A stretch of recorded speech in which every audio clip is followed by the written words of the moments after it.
Hello, and welcome to the final Cooper's Corner. I'm Charlie Cooper, and over the last 3 weeks, we've been interviewing some of the most influential people from the world of Mini. This week, our guest is rally legend Carlos Sainz. Carlos is a two-time world rally champion and runner-up a further 4 times. He's helped 3 teams win the Constructors' Championship also, and he still races today. He's a 3 times Dakar winner, and this is where his link with Mini comes in, because he's the reigning Dakar champion with Mini and the X-Ray team, where he drove the John Cooper Works Buggy to victory in 2020. So without further ado, hello, Carlos. Hello. Hey. Hello. How you doing? Hello. I'm fine, thank you. All good here in Madrid, in Spain. Yeah, how's it been during these strange times? Yeah, of course, like in every country, strong rules. We have been confined now for more than 2 months, but I think the people have been behaving really well, and now it seems that everything is much more under control. Like in the last week, fortunately, just a very, very few people died. Yesterday, 2, the day before, 1, 2, 3 days ago, nobody. And it seems that everything is much more under control. Now, obviously, we need to wait and see what is the next step.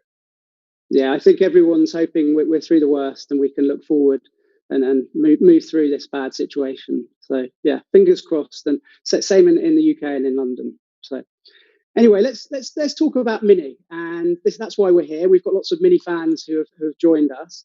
I'm going to start about your relationship with Mini, which is obviously quite a young relationship. Mini has a history of rallying that dates back to the 1960s. We had Paddy Hopkirk join us for Cooper's Corner a couple of weeks ago. You are obviously a world champion rally driver, but most recently you've been driving in a Dakar and with the Mini X-Ray Buggy. So that's a pretty impressive machine. I'd like to know, what's it like to drive?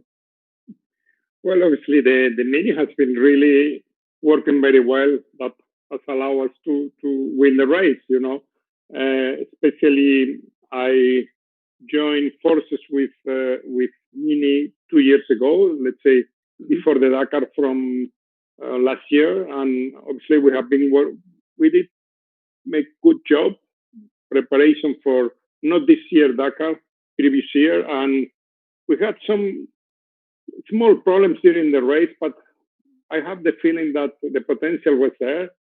So during last year, we keep working, keep improving, and we turn it up in this year Dakar in a much better, much stronger position, and the car was really working well. We didn't have any issue, and that allowed us to win the race. The Dakar is really a very tough race, more than 12, 13 days in a very hard, very tough environment. So yeah, very happy with the performance of the Mini. We call it Buggy 2-wheel drive car, and yeah, the car has been really amazing, no problems, and yeah, also we have a good list if the next year is coming to get a small improvement. Yeah, I mean, you mentioned how grueling the rally is. It's a race of attrition almost, isn't it? It's just, I mean, what is it like to do such an endurance rally like that? It must be tough on the body. I mean, obviously dehydration must play a part. Just the whole rally. I'd love to know what it's like. Well, just to make a quick definition of how is the Dakar. First of all, it's a race that is 1 time per year, so you have one opportunity to try to win. If not, you have to wait one year. It is a long distance race every day. Sometimes this year we have 400, 500 kilometers special stage many days. So it was tough. For the first time this year was held in Saudi Arabia. Before it was in Africa. Then we moved to South America, and this year in really in a nice country. I was surprised about the landscape, especially the first week was very, very exciting, really nice stages. And yeah, it's a race you need to respect a lot. You need to prepare yourself a lot physically, and on parallel, you have to do a very good work with the team to prepare the race in the best possible way. You need to think that one mechanical failure, one mechanical problem during these 13 days is enough to say bye-bye to the race. So the car is not allowed to have any small mechanical problem. Yeah, absolutely. And I was going to say it's kind of a testament to the team, I imagine, to really, you've got to produce something that's just not going to fail on such a rally like that. No, you really have to prepare very well the whole race. The mechanics were amazing. The team was preparing very well the car all the day, all the year. Sorry, you are testing, you are preparing yourself for the drivers. The last, especially 6 months of the year, you need to really take care about your preparation physically, and you need to take care about also, to arrive in the best possible condition. This year it wasn't as hot as South America, so that was helping a little bit ourselves. And yeah, everything was really nice because we won, but it was tight. 3 days before the race, it was very close. We had a big battle with my teammate Stefan Peter Hansel and with Toyota Nasser Al-Attiyah. With Toyota, we have a big fight. So at the end, we managed to finish first and third. So it was a great result for Mini. Absolutely. And you mentioned it's grueling. How do you keep fit outside of racing? Well, you mean how you keep fit? Or how do you keep fit? Yeah, obviously running. When you are 57, now 58, you need, and you are competing against people younger than yourself. You need to really take it very seriously if you want to perform after every day, after a day. You need to be, 4 or 5 hours special stage, giving 100%. So you need to prepare yourself very, very seriously. You need to respect the race. And I have a good team that I'm working since a few years after I retired for World Rally Championship. And, I just try to arrive in a good shape. I do some work in aerobic. I do also some work on musculation, just to, normally the neck, the back is the areas where you have to concentrate more, the core. And at the end of the day, you want to go and take this challenge, you need to work hard before. I've noticed your son Carlos Jr. posting some of his workouts on Instagram. Are you going to be posting any of your workouts? I don't think I'm anymore. I'm not going to impress anybody. So I did a little bit before the Dakar because, especially, I keep working hard with the neck, but I'm not in that fashion.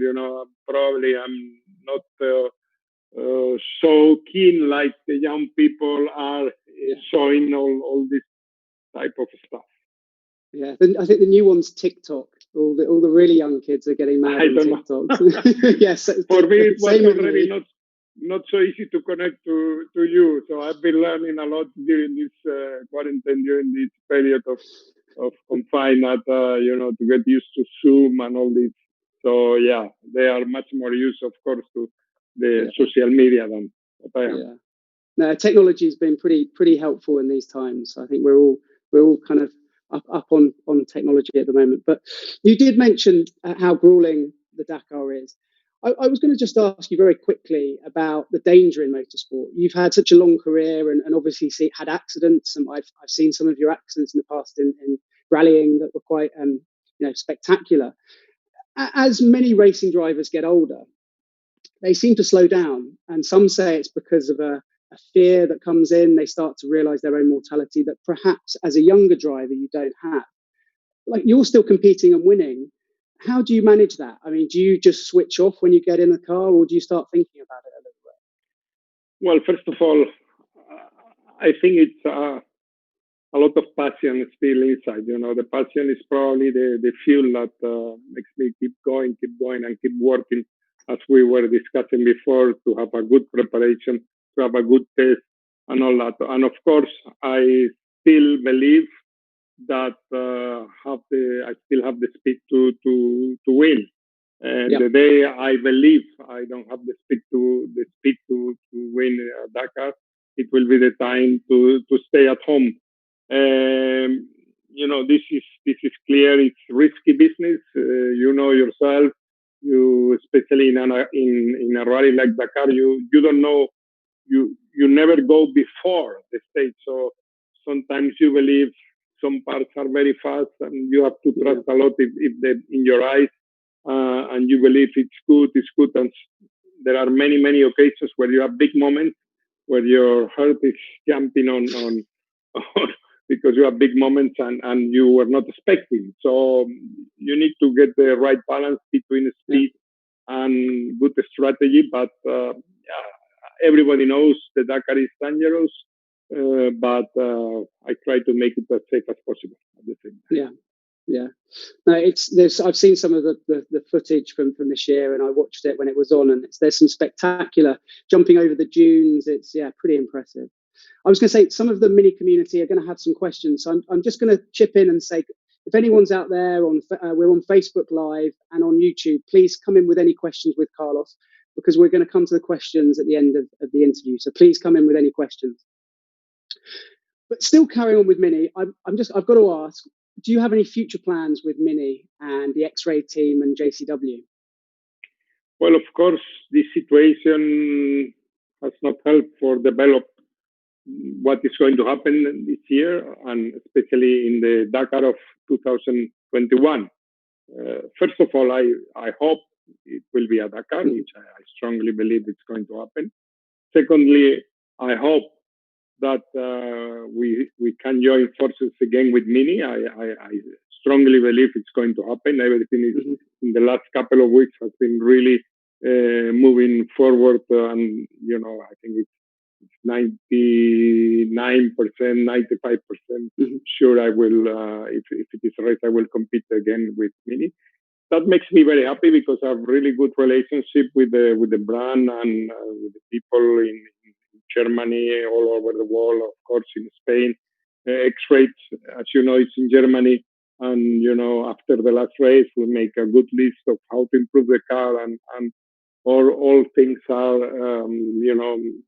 the job is still going on behind the scenes, and I know they have been working hard. So I hope we can do a test soon. I hope we can compete next year in the Dakar. With Mini, it will be a good opportunity to defend the title, and I'm very proud to continue with them. No, I really hope it happens next year, and you're driving with Mini, because I'm very passionate about racing and the Mini heritage for obvious reasons. So, and maybe you can give me some tips, because I've started racing my JCW race car in the Mini Challenge. So, and maybe we can get some tips. Anytime. I'm sure you will do a good job. Well, I need a bit more pace. So yeah, any tips will be welcome. I was just going to ask, actually, do you drive a Mini on the road? Yeah, I have a hybrid one now here, going through. I'm living a little bit outside Madrid, but when you go to Madrid, there is some regulations that are really convenient, and I'm quite happy with the car. It's really a good balanced car between space, between power, of course, consumption. So the hybrid is a good platform to have a kind of a mixed car that you can use it in the town, in the city, and still do some traveling. So yeah, pretty good car.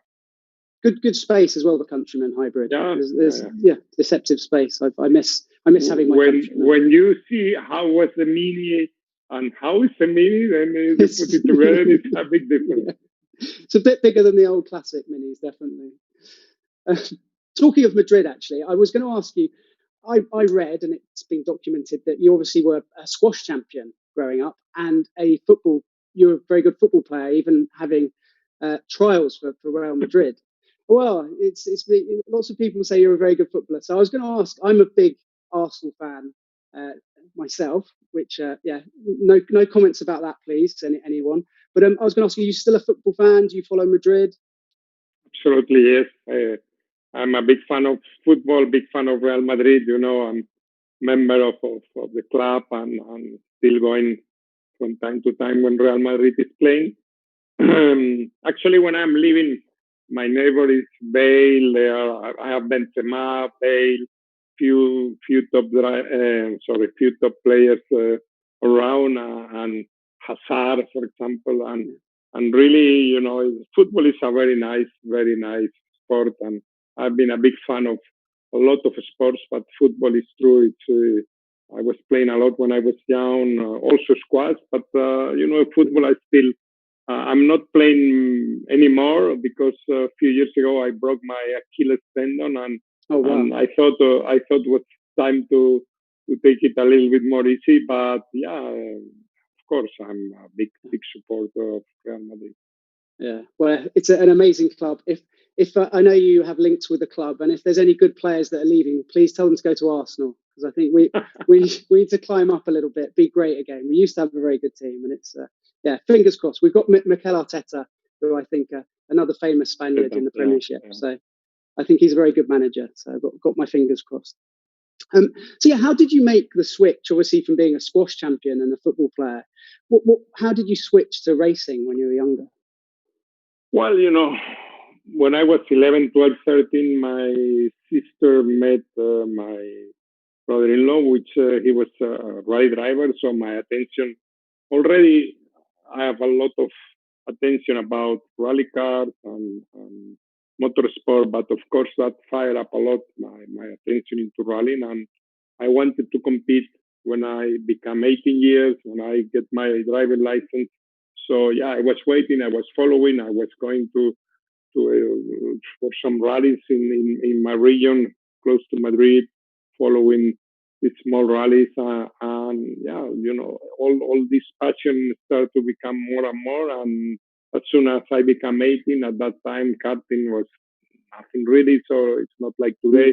So you have to wait until you have your driving license to do certain motorsport activities, and I did it, and from there, the whole thing started. And I have a good friend which helped me a lot, and the goals start to be first to do your first rally, then it was to your regional championship. Then I was doing some also circuit racing, and I was winning the Renault 5 Cup and some rallies at the same time, and then I became a Spanish champion in rallying, and then obviously the next step was to trying to jump and to do 1 or 2 or 3 rallies in the World Rally Championship, and the whole thing started to become bigger and bigger, and until I reached the World Championship. Sure. And you mentioned karting wasn't such a big thing as it is now when you were growing up. Do you think that's probably why you chose rallying over track racing? Probably, yes. Also the fact that in Spain at that time, circuit was very small. We have only one circuit, Jarama circuit in Madrid, but not like today where we have a lot of circuit, a lot of really good setups to do small categories. So rallying was bigger, and the manufacturers in Spain were supporting much more rallying than anything else. Yeah, and I mean, you famously won the Finnish rally, being the first non-Scandinavian to do it. So, I mean, what do you think makes a good rally driver? Well, when I joined the World Rally Championship at that time, it was not any rally in Spain. So at that time, the big manufacturer was Lancia Martini, and they were choosing specialists for each event. Specialists in Sweden, specialists for Finland, for Monte Carlo, for Safari.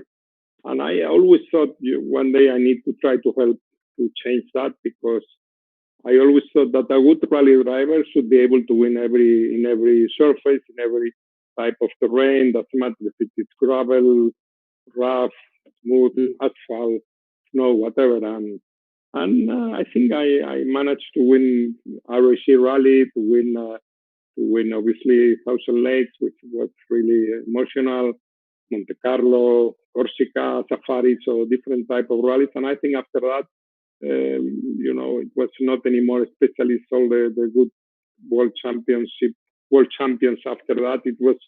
They were able to win everywhere, and that was, I think, very positive for the World Rally Championship. Sure. I mean, I've not done much rallying myself, but when you do get on the gravel, it's a completely different sensation from racing on track. I have a lot of respect for rally drivers. It's a good fun. That's the good part of rallying. You drive on the snow, you drive on gravel, on tarmac, fast gravel, rough gravel, muddy, like in England. So you have every condition. Foggy. Yeah. Of course, in the UK, we always have a lot of mud. So I know the UK rallies are always in Wales, and when you've raced, there's always a lot of mud, which I was going to talk about actually when you were racing with Subaru. So as a young boy, I had one of the models when you were teammates with Colin McRae, who was obviously a very famous name here in the UK. What was it like racing with Colin? You had two very different approaches to your profession. What was he like as a teammate? Well, I don't think we have such a different. We all wanted to win. Colin was a great driver. He was really fantastic. Also, as a teammate, he was really good. He was a good fan also outside the car. And, I always said that Colin was probably my biggest friend in World Rally Championship because I was with him at Subaru. Of course, he was very young, and I think it was his arrival to WRC, and it was some friction. But then later on, we were together 2 or 3 years in Ford. We were together in Citroën. So was a teammate where I've been together in more different teams. And later on, he bought a house in Mallorca, and we were seeing each other there during the summertime. And it was a big, big loss for rallying, for myself personally as a friend. And I remember him very often. That is the reality. Yeah, I saw the Top Gear section on the car that he raced, and very emotional. A legend that was taken too soon from us. Absolutely.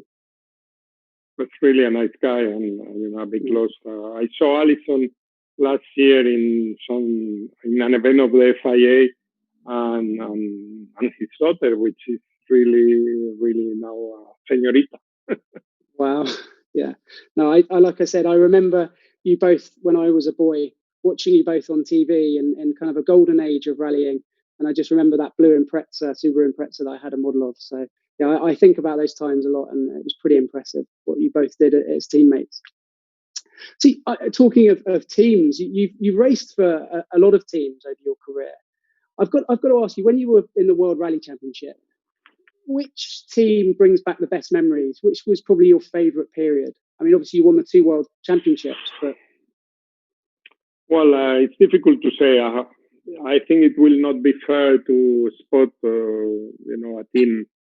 I was lucky to work with really fantastic professionals, like mechanics, engineers, team principals, and people which support me, and people from where I learn a lot. Probably, but it will be bad to say somebody, because I have been in so many teams that, I'm sure I will forget somebody, and that's not fair. But the reality is the first one, Ove Anderson, which died a few years ago, he was the team principal of Toyota, and he was the first one to give me a full World Rally Championship drive. And he was the guy who somehow I got really strong relationship, but also David Richards, Malcolm Wilson, Guy Frecklein. I'm sure I'm forgetting people like Claudio Bortoleto, but that's where teams were really, I was always very, very happy and very proud to compete. People like Toyota, Ford, Subaru, Citroën, Lancia. So I was lucky to work with many different teams and learn a lot. Mm-hmm. Yeah, you drove some of my favourite cars, the Lancias and the Celicas of the 90s. I had a battered old Celica as one of my first cars. I know I'm obviously a Mini ambassador and drive Minis now and always have, but I did have a Celica. It wasn't quite as fast as your Celicas, but I did have one when I was 19. I got I used to use the bumpers actually as bumpers, so yeah, it did get a bit of a battering, that Celica. I've got to ask you about Carlos Jr., because obviously your son, he's having an incredible career in Formula One. And the recent news, obviously, signing with Ferrari for next season. How did you encourage him when he was younger? Obviously, he took the track route rather than rallying. And was that something he obviously wanted to do himself completely? Did you give him any advice? Well, at the time he was 5, 6, 7, 8, I was still rallying, so I didn't have much time to be with him, and I just thought, he should have many friends which were coming and say why. He was just playing. I have a karting indoor, and he was just playing in the karting indoor, and some friends were coming and say, hey, look, he's doing very well. He's winning the races there in the indoor and this and that. But I wanted to wait a little bit because I think it was not necessary to be in a rush. And sorry. Hello. Sorry. Hello. We've still got you. Yeah. No, I was saying that's not Carlos messaging you now, is it? I was saying that I thought it was time, and yeah, I think when he was 9, 10, he said, I want to make a step, and I remember asking him, you need to make sure you want it because it's not going to be anymore playing this. You have to take it seriously. And then at that time, of course, Fernando Alonso was winning world championships and all that. And let's say, like, he started on karting, then he started in the Spanish championship, then jumped outside Spain in the karting until he was 15, where he started in Formula BMW. But it's always, you need to get good compromise between karting and studying. So our deal was that he has to, finish all the years, pass all the years, and have good qualifications, and that means I will support him, and this is what he did. Yeah. Do you enjoy watching him race? I know it can be difficult for parents sometimes, but do you enjoy seeing him race in Formula One? Well, as I say, I'll have a friend later on. Sometimes I try to be as much as possible in the karting time, but I was busy, and I enjoy watching him. Obviously, it's not the same that when you are doing yourself. When you are doing yourself, you are completely under control. When you are watching, you are just watching as a spectator. Yeah. So then obviously now I'm coming to certain races, maybe 10 races per year, and he has his life now. I'm trying to help him whenever he thinks I'm necessary, but it's not anymore that relationship when he was a boy. Sure, yeah. I do have to ask about the move, which is he has got a lot of press recently as his move to Ferrari. Enzo Ferrari was famous for loving his Mini Cooper, and he obviously had lots of battles with my grandfather in the 60s. But Ferrari has always been the pinnacle of F1, even if it's not winning, or it's always up there, and it's always regarded probably as for a driver anyway. They always want to race for that famous red team. Did you give him any advice when he was discussing it? Because he's obviously come from McLaren, which is, again, got a link with Cooper, but is also been growing as a team and obviously getting better. So did you give him any advice in that move to Ferrari? Well, first of all, I think all this has been thanks to McLaren, because he had a strong year last year. He found there fantastic team, fantastic people, starting from Zach Brown, Andrea Seidel, all his engineers and all that, and he was extremely happy at McLaren, and he's extremely happy. He needs to really. Now it looks like the season will start in July, so I'm hearing all the time himself. He wants to really finish in his relationship with McLaren high, because I think McLaren has really helped him last year, but also helped him in the negotiation. Also, Ferrari has been very straightforward, and both companies have been really, really good. Only thing I can do or I can say is that he's now fully committed to finishing a good way with McLaren, and obviously I think he has to wait a little bit for the Ferrari thing, but I think he's ready. Yeah, no, I really hope we get some racing this year and see him finish off at McLaren, because with the Mini connection, I'll obviously be cheering on Carlos Jr. now. So, thank you. Yeah. Final question before we go to a few. I can see there's quite a few from the community, but I was going to ask, have you ever driven a classic Mini Cooper? Of course, I have driven. Mini. My family had a couple of classic Mini, really nice ones, and yeah, it was. But what makes me really thinking at that time, that time was a small car, but now when you see a classic Mini today, then you realize how really small it was at that time. Yeah. And yeah, it was a very, very nice car at that time, no, the classic Mini, and you always turn your face when you see I remember the ones with a little bit wider and lower. That was really nice Minis, and I think I really like the classic one also the actual ones, but it was.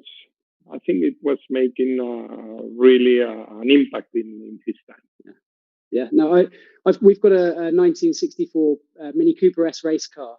So whenever you're in the UK, I'd love to let you have a go in that, because it's amazing. You feel like you're going 3 times as fast as you are, but it's still pretty nippy on track. So yeah, love to have you over. Right, we're going to ask some questions from the community. I mean, I could ask you questions. I've got loads more here, but let's get to the community and ask some of them. So first one I've got here is from Holly. Again, it's about Carlos Jr. Actually, what was the emotion like when he signed for Ferrari? I mean, it must have been a very proud moment. Well, I think the deal with McLaren was, and we agree all not to talk a lot about the Ferrari thing in the respect of the deal he still has with McLaren. So I will prefer when he can describe himself what are his feelings. No, of course it was emotional. I could see, but as I say, I will prefer him to say really when it's agree what he's feeling, because I suppose he must be something really special, but it's better he described better than myself. Yeah, and like we say, we've still got racing hopefully happening this year, so hopefully we can see some victories and podiums with McLaren. So that would be good before the move. So let's talk. Here's one from Alex, who's asked who your biggest racing inspiration is and was. Obviously, when you are a child, you have certain heroes where you follow. At my time, I like very much people like Stig Blomqvist, people like Walter Roll, Ari Vatanen, and I remember having a Super 8 film. At that time, it was no videos. It was this old way of watching movies that you, of course, never see that type of films or whatever because you are very young. But at that time, I have a special film about Rally Sweden, and I could see all my heroes. And of course, I watched so much time that film that it was broken because so many times, at that time it was frame, and sometimes the system was not working very well, and at the end it broke. But I was lucky to race with some of my heroes later on. Yeah, no, I remember. Well, even the earlier footage, but the 80s was pretty crazy rallying in the 80s. Some pretty powerful machines that were very dangerous. I imagine it's scary to drive as well. Yeah, it would be time. Yeah. Talking of rallying, actually, there's a good question here from I think it's Vincent, is it, or is it? It doesn't say here. But any thoughts on WRC return for Mini? I'd love to see it. That would be great. Well, it was a moment where it was close with ProDrive. They did certain rallies, but to be honest, I haven't heard anything else or anything new about Mini coming back to WRC. of course, it will be great because WRC is a fantastic championship, and Mini is a great brand and very much related to rallying. So it's a good story.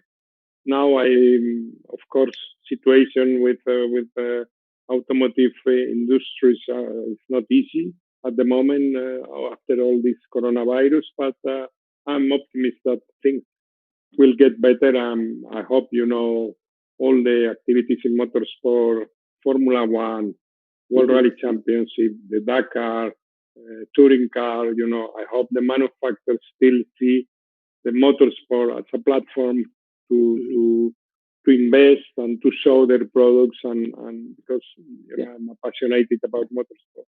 Absolutely, me too. It's obviously a sad situation for all walks of life, but as a motorsport fan and someone that races myself, I really hope we get to see some racing. You mentioned touring cars. A quick plug for the Mini Challenge, which has been growing from strength to strength here in the UK. They're supporting the British Touring Car Championships this year. So I think being with the BTCC package, which is very famous, and hopefully they get racing again and we can see the Minis all racing as a support race. So yeah, really hope they get to see the racing again. Will be good. Yeah. So let's do a couple more. There's a couple of good ones here. Okay, this is quite a funny one. Talking about Carlos, it's Dave, I think. Yeah, Dave has said, who would win in a race out of yourself and Carlos Jr. now? What race? Circuit racing, I don't need to answer. But I think, if it is a proper rally, I still have a good chance because rallying is more difficult than people think. You need to make proper pace notes and driving also. I think he has really good feeling on driving on the gravel. We have a place where we have a gravel track and I have like an old Mitsubishi Group A and car cross, and he was learning there to drive. So he has quite a good car control and good feeling for driving on the gravel, and he likes also rally cars. But I still believe that when it is coming to rallying, it will be very difficult for him to beat me. Of course, we are talking about any activity in circuit racing. I have nothing to do.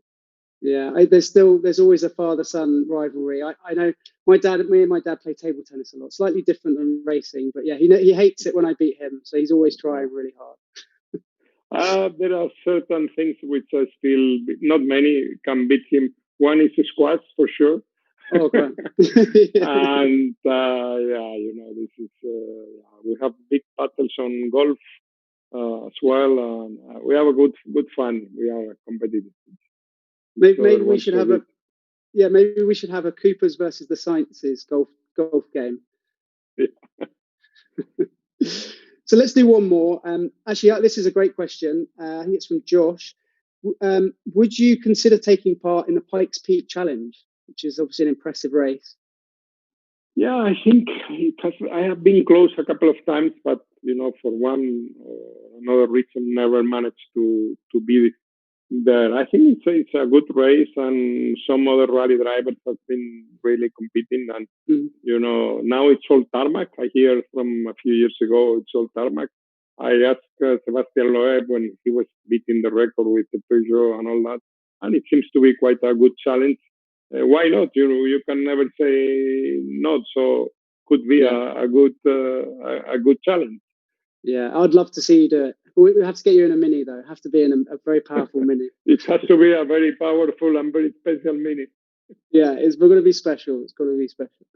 No, that's brilliant. I mean, there's a few others there, but I think we've asked some great questions. And Carlos, thank you so much for joining. It's been a real pleasure and honour to have you here. And like I said, if we can get you to the UK after this situation's finished, I'd love to get you in my classic Mini and do some laps with you. Thank you very much. All the best in your races, and you must be proud about what Mini means in motorsport, world, and keep it so strong. This brand. Yeah, amazing. Thank you so much, Carlos, and take care and see you soon. Thank you. Brilliant. So yeah, amazing to have Carlos join us, and that's the last Cooper's Corner. It's been great over the last 3 weeks. Thank you so much for joining us. And we're just going to sign off. We've got Matt Sayer, who's the Mini director in Canada. He's going to join me now, and we're just going to sign off the whole Mini Canada virtual meetups, which is finishing tonight, which has been a hugely successful thing. So yeah, hello Matt, how you doing? Hello Charlie, how are you? Yeah, how did you enjoy that chat with Carlos? Yeah, I mean, that's very good. It's a difficult one to come on after, isn't it? After you and Carlos Sainz, you know, I'm probably glad I didn't have to do this every week with the likes of yourself, Mike, Paddy, Frank Stevenson. I don't think I could have done that all the time. But no, I mean, you know, massive thanks to you. It's been a great 3 weeks. It's even despite the circumstances, it's flown by. You know, we've had so much going on. You know, it's been a really, really lively time. So yeah, once again, I can't thank you enough really for playing your part in it. So yeah, good stuff. Yeah. No, Matt, thank you, you and the team for having me along. I've really enjoyed it, and hopefully it's the first series of many in Cooper's Corner. Maybe I truly hope so, absolutely, because obviously you and I haven't met yet because Mini Invasion, I believe you were over for last year, but I was still in Munich at the time. So yeah, let's hopefully get together. Yeah, over a mini or two sometime in the very, very near future, most definitely. Yes, I look forward to it. Yeah, thank you for having me. And all right, no, thanks a lot. See you soon. Yeah. See you, Charlie. Thank you. Bye for now. Good. Okay, so that just leaves me really, and it's for those of you that don't know me, I am Matt Sayer. I'm the director of Mini in Canada. You can clearly hear from my Canadian accent how Canadian I am.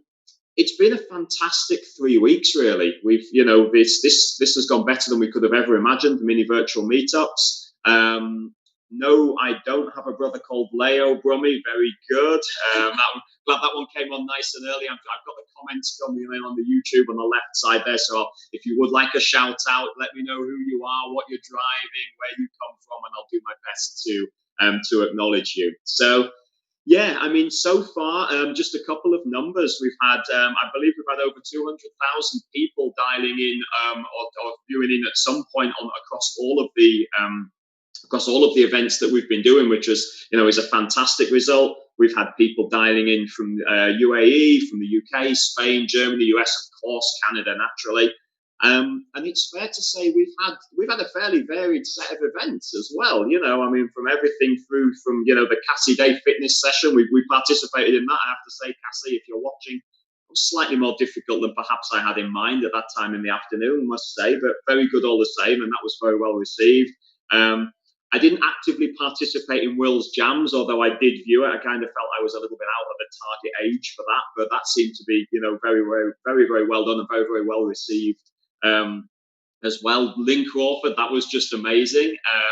Just the size of that club sandwich, that was definitely felt more of a North American size club sandwich, I think, than a European size club sandwich, but very nice, And then, of course, some of the highlights, when Paddy Hopkirk obviously surprised Mike Cooper, that was fantastic. Frank's beer can story as well for the beer can exhaust, which I thought was pretty entertaining as well. So lots going on there. So let's have a look. Any questions? We're running a little bit, the stream runs a bit behind, so I'm just looking to see whether any questions have come through so far. So to say, if you want to shout out, let me know.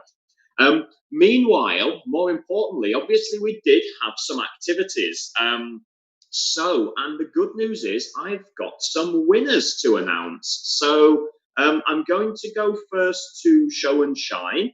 So we have the best dressed car, which is the most accessorized, and the winner of that goes to Heather Moss. So Heather, if you're watching, congratulations. And the Mini's name, of course, the Mini name being super important, the Mini's name was Nigel, and I particularly like the Union Jack fade on the side of Nigel. I think it's fairly safe to say. So congratulations on that one, Heather.